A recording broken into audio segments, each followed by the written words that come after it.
This program is brought to you by Nepal Telecom, राष्ट्रको संचार, Fulbright consultancy, enlightenment boarding school, Sailungeshwar, Dolakha.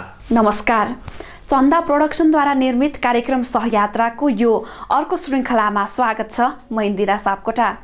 सुरुमा लागौं विकासका लागि साझा प्रयासको मूल मन्त्रमा आधारित सहयात्रा संवादमा चन्दा घिमिरेले नेपाल दूरसञ्चार प्राधिकरणका अध्यक्ष दिगम्बर झासँग गर्नुभएको यो संवादतर्फ।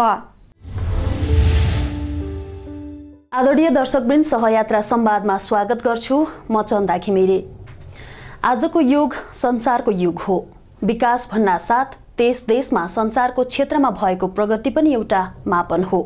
आज हामी नेपालको सन्दर्भमा दूरसञ्चार क्षेत्रमा देखिएका परिवर्तनबारे आजको सहयात्रा संवादमा नेपाल दूरसञ्चार प्राधिकरणका अध्यक्ष दिगम्बर झासँग संवाद गर्दैछौँ। स्वागत छ यहाँलाई सहयात्रा संवादमा। धन्यवाद। हजुर, समग्रमा भन्नुपर्दा नेपाल दूरसञ्चारको अवस्था कस्तो छ? हेर्नुहोस्, नेपाल दूरसञ्चारको अवस्था एक दशक अगाडि सार्क कन्ट्रीहरूमध्ये लिडिङ पोजिसनमा थियो, तर आजको दिनमा हामी सबभन्दा तलै नै छौँ, ल्यागिङ छौँ। यो बीचमा जुन प्रविधिमा जुन विकास भयो, टेक्नोलोजिकल डेभलपमेन्ट जुन भएको छ नेपाल यो टेलिकम सेक्टरमा द्रुत गतिले प्रविधि विकास भइरहेछ। त्यो समयमै हामी भित्र्याउन सकेनौँ या हामी ल्याउन सकेनौँ। त्यसका विभिन्न कारण छन्, तर अहिले हामी फेरि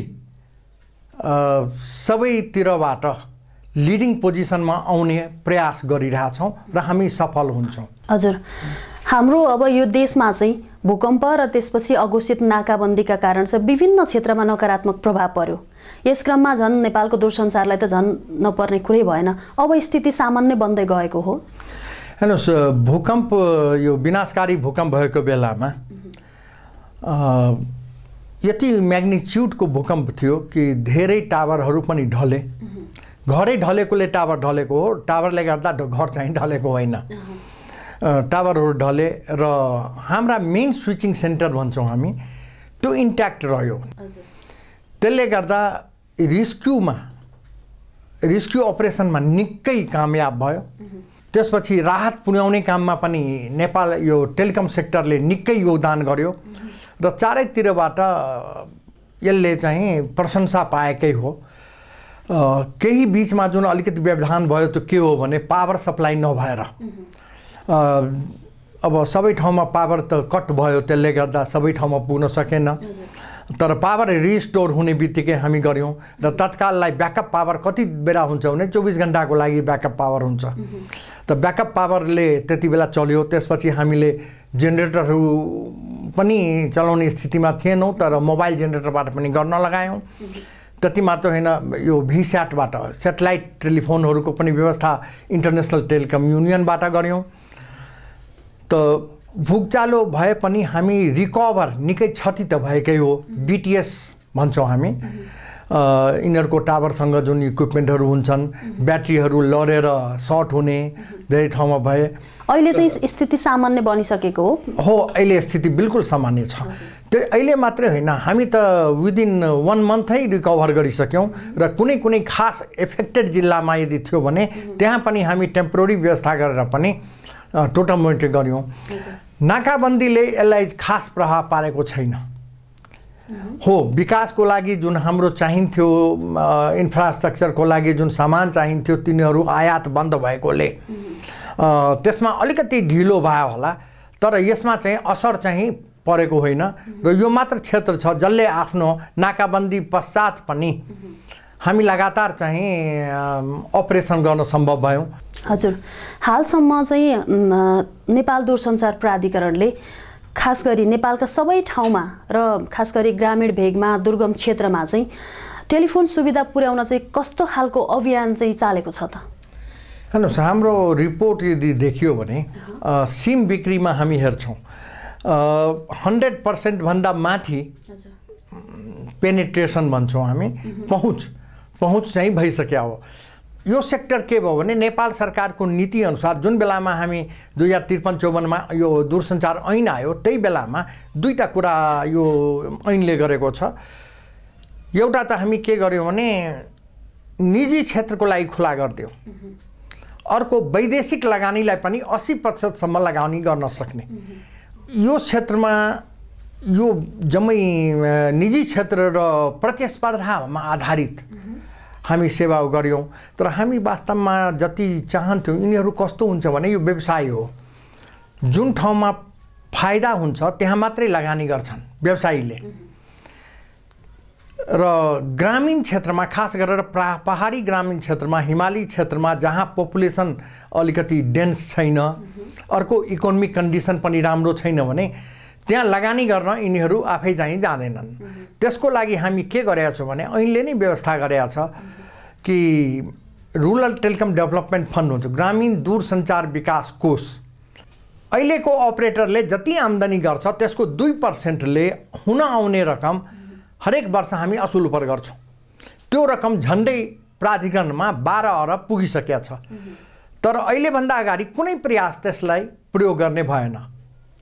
मैले आफ्नो कार्यकालमा सबभन्दा 1 नम्बरको प्रायोरिटी त्यही राखेको छु, ग्रामीण क्षेत्रलाई, जहाँ आफै जाँदैनन् भने हामी के गर्छौँ भने त्यसमा खास प्रतिस्पर्धा गराएर सेवा प्रदायक अपरेटरहरू बीचमा प्रतिस्पर्धा गराएर हामीले उसलाई लिस्ट कस्ट सब्सिडी भन्छौँ, न्यूनतम अनुदान माग्नेलाई त्यो काम दिन्छौँ। ग्रामीण भेगमा अप्टिकल फाइबर बिछाउने काम पनि भइराखेको छ हैन? हो, अप्टिकल फाइबर ओछ्याउने काम पनि भइरहेछ।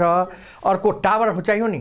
अहिले तपाईले भन्छौँ यदि रोल्पाको कुनै ठाउँमा यदि टावर लगाउनु पर्यो भने काठमाडौँमा 15 देखि 20 लाखमा एउटा टावर खडा हुन्छ भने रोल्पामा सबै काम पुर्याउँदाखेरि झन्डै 1 करोड लाग्छ। तर एउटा टावरबाट कति जनता जान्छन् भने 70 वटा 60 वटा घरले मात्रै पुग्छ, त्यहाँ पपुलेसन पनि छैन। अनि त्यो त फाइदाजनक नफामूलक भएन। तर राज्यको काम के हो भने आफ्ना सबै जनतालाई पुर्याउने काम राज्यको हो र त्यो काम प्राधिकरणले गर्दैछ। एउटा त्यो काम गर्यौँ। अर्को एउटा काम हामी के गरेका छौँ भने तपाईले हेर्नुहुन्छ होला नेपाल टेलिकमको आफ्नै टावर छ, एनसेलको आफ्नै टावर छ, युटिएलको आफ्नै टावर छ। यसले गर्दा के भयो भने प्रदूषण पनि बढी भयो, दोहोरो लगानी भयो, क्यापिटल एक्सपेन्डिचर बढी भयो, तेस्रो सुन्दरता पनि गयो।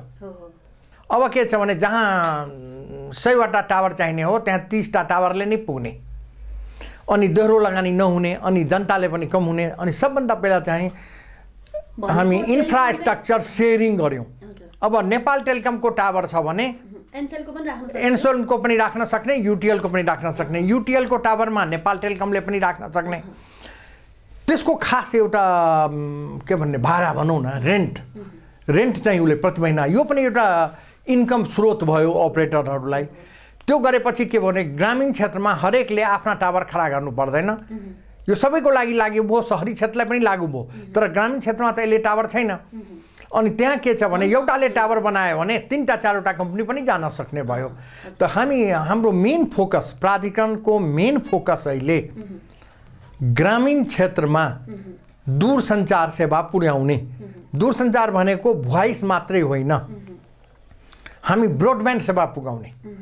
ब्रोडब्यान्ड भनेपछि भोइस पनि भयो, भिडियो पनि भयो र डाटा पनि लोड भयो, डाउनलोड। तपाईहरु अहिले गाउँ-गाउँमा ब्रोडब्यान्ड सेवा पनि पुर्याउने भनेर त्यसका अगाडि पनि लागिराख्नु भएको छ त्यस कार्य? हैन, सबभन्दा पहिला हामी के गर्यौं भने 2015 सालमै 1 वर्ष झन्डै हुन लाग्यो, ब्रोडब्यान्ड नीति 2015 हामी ड्राफ्ट गरेर नेपाल सरकारमा पेश गर्यौं।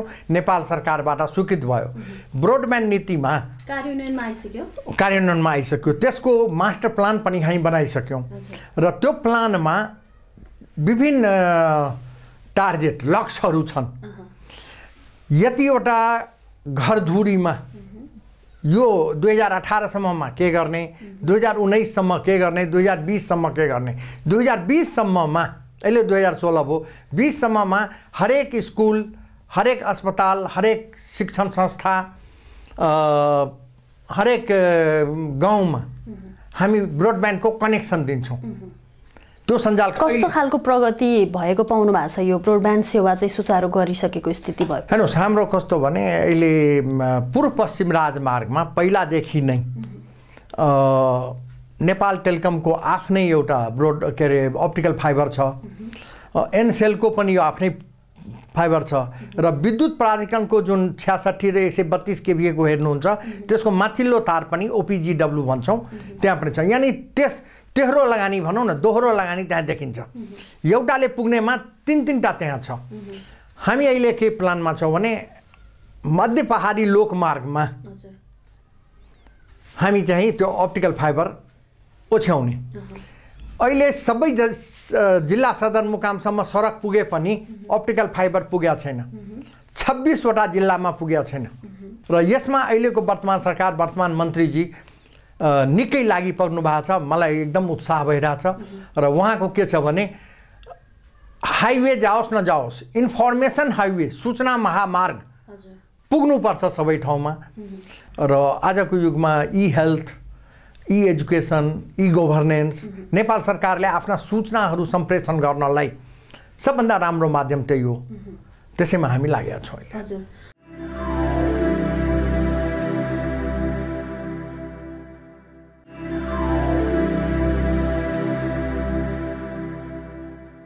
जस्तो अब घरको छानामा राखिएका जति पनि टावरहरू छन्, यसअगाडि पनि हजुरसँग टावरका कुराहरू त भए, ती टावरहरूले चाहिँ समस्या उत्पन्न गर्छन् भन्ने खालका कुराहरू चाहिँ चर्चामा छन्। यस समस्या चाहिँ, यो समस्यालाई निराकरण गर्न के गरिँदैछ?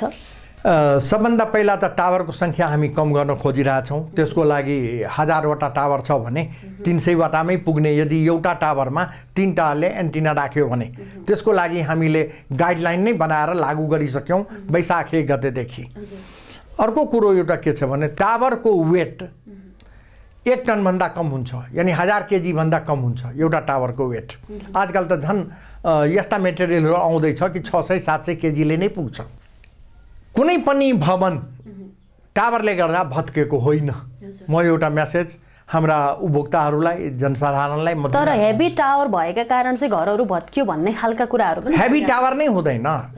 अर्को यहाँ एउटा गलतफहमी, मिथ भन्छौँ हामी, के छ भने यसले हेल्थ हजार्ड गर्छ रेडिएसनले।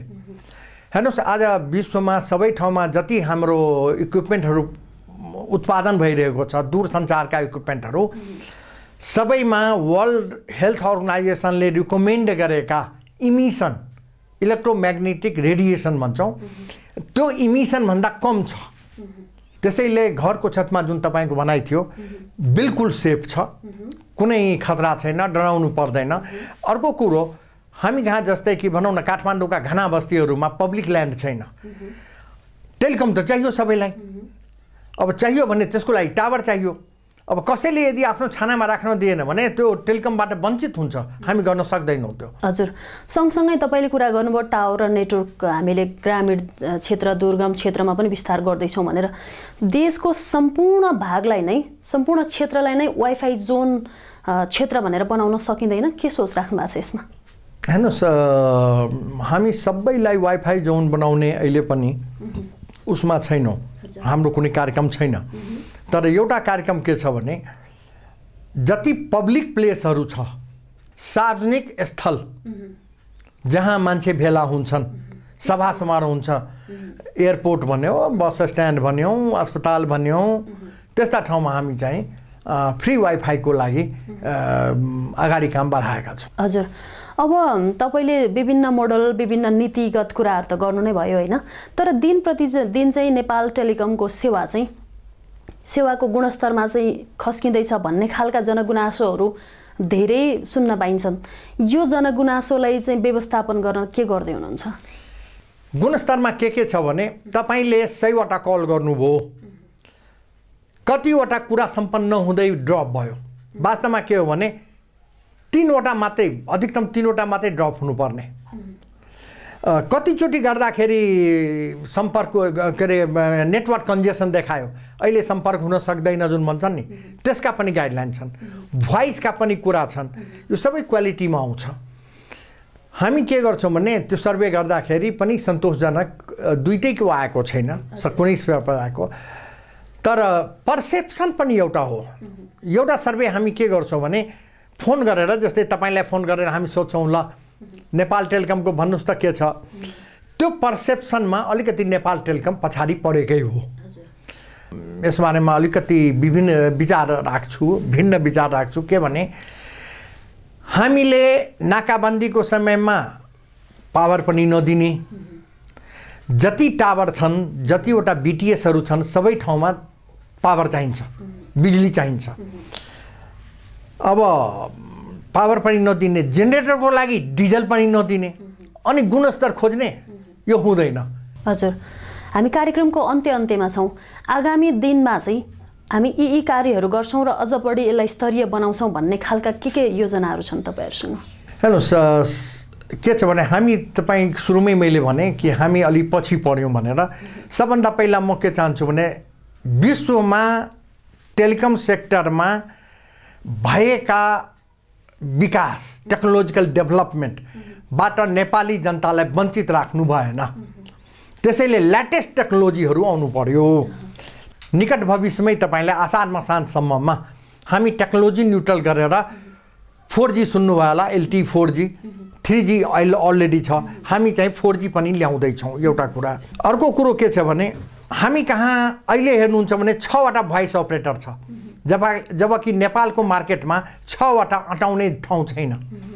हामी के गर्दैछौँ भने 6वटाको ठाउँमा 3वटासम्म या 4वटासम्म भन्दा बढी चाहिँ ठाउँ छैन।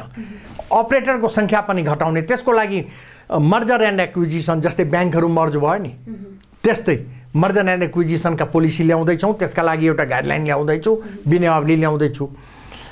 अर्को कुरो के छ भने यो अवैध रूपमा जुन मोबाइलहरू आइरहेछ, अवैध रूपमा मोबाइल जुन आइरहेछ त्यसलाई, र त्यसले के हुन्छ भने साइबर क्राइम पनि हुन्छ मोबाइल फोनले गर्दा।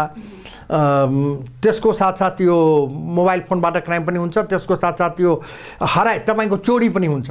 हामी के गर्दैछौँ भने इक्विपमेन्ट आइडेन्टिटी रजिस्ट्री सिस्टम लागू गऱ्यौँ वैशाख 1 गतेदेखि। अब हरेक मोबाइल, तपाईँको मोबाइलको कति आइएमई नम्बर छ रजिस्टर्ड हुन्छ, तपाईँको सिम बाहेक अर्को सिम त्यसमा युजै हुँदैन।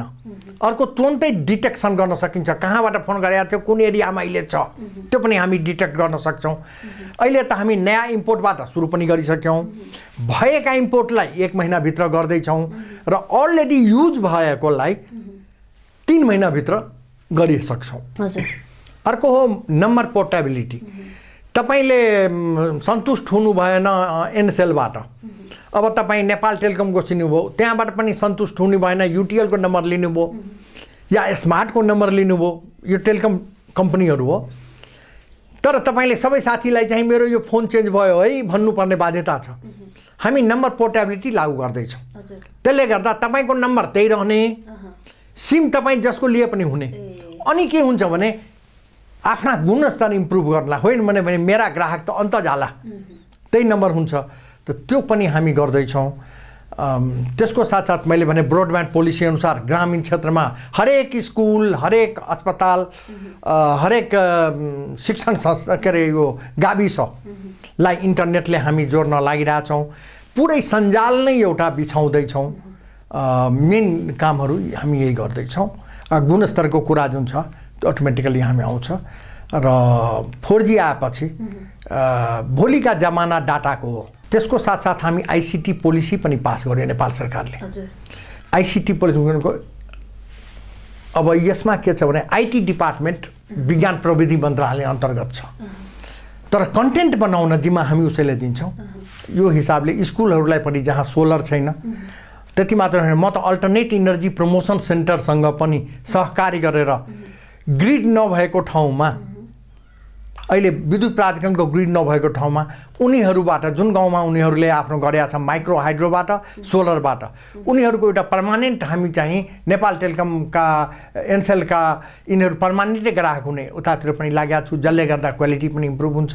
यही हो हाम्रो कामहरू हामी गर्दै हुन्छ। समयको व्यस्तताको बावजुद पनि हाम्रो स्टुडियोसम्म आइदिनु भयो, यति धेरै कुराहरू हाम्रा दर्शकहरूमा आज राखिदिनु भयो, त्यसका लागि यहाँलाई धेरै धन्यवाद। धन्यवाद।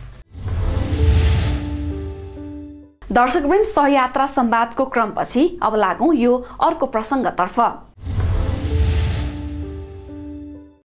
ऐतिहासिक टार शहरको राजधानीका रूपमा लासासँग 1200 वर्षको इतिहास छ। चीनको ऐतिहासिक शहरका रूपमा लासा अग्रपंक्तिमा आउँछ। लासा आफ्नो प्राकृतिक सुन्दरता, लामो इतिहास र धार्मिक परिवेशका कारण प्रसिद्ध छ। यहाँ केही प्राचीन र राम्रोसँग संरक्षण गरिएका ल्यान्डमार्क छन्, जस्तै पोटला दरबार, नोर्बोलिङका जोखाङ मन्दिर र डेङपुङ गुम्बा यहाँका उदाहरण हुन्।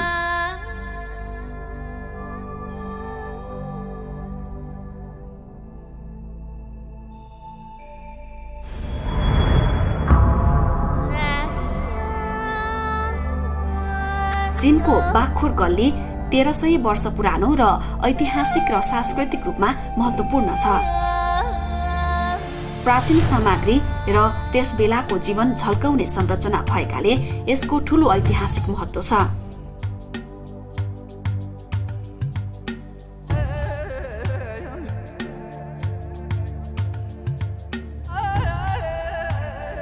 यो शहर सूर्यको प्रकाशको शहरका रूपमा परिचित छ।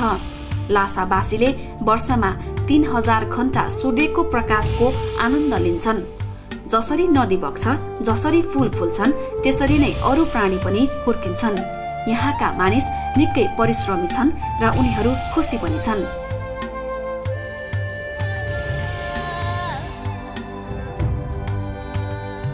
यहाँको संस्कृतिको आफ्नो लामो र बेजोड इतिहास छ। सांस्कृतिक रूपमा तिब्बतको सभ्यता र परम्परालाई त्यहाँको आहार जस्तै गाईको मासु, नौनी, चिया, कोदोको रक्सी लगायतले प्रतिनिधित्व गर्दछ। आजभोलि बढ्दो पर्यटकीय गतिविधिका कारण यहाँको संस्कृति तीव्र रूपमा विकसित भएको छ।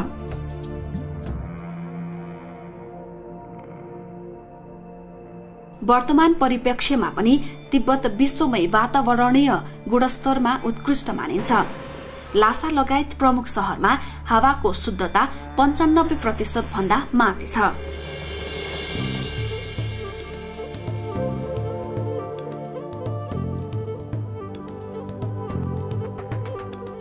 लासाको सांस्कृतिक भू बनोट पनि निकै राम्रो छ।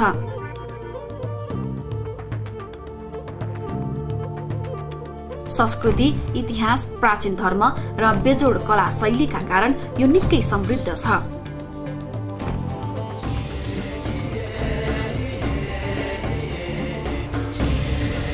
सुन्दर घर, तीव्र आर्थिक वृद्धि, सामाजिक मेलमिलाप र स्थिरता, वातावरणीय सुरक्षा, दिगो विकासमा आधारित जीवनशैली, विकास र सांस्कृतिक समृद्धिका कारण यहाँका मानिस निकै शान्त र खुसी छन्।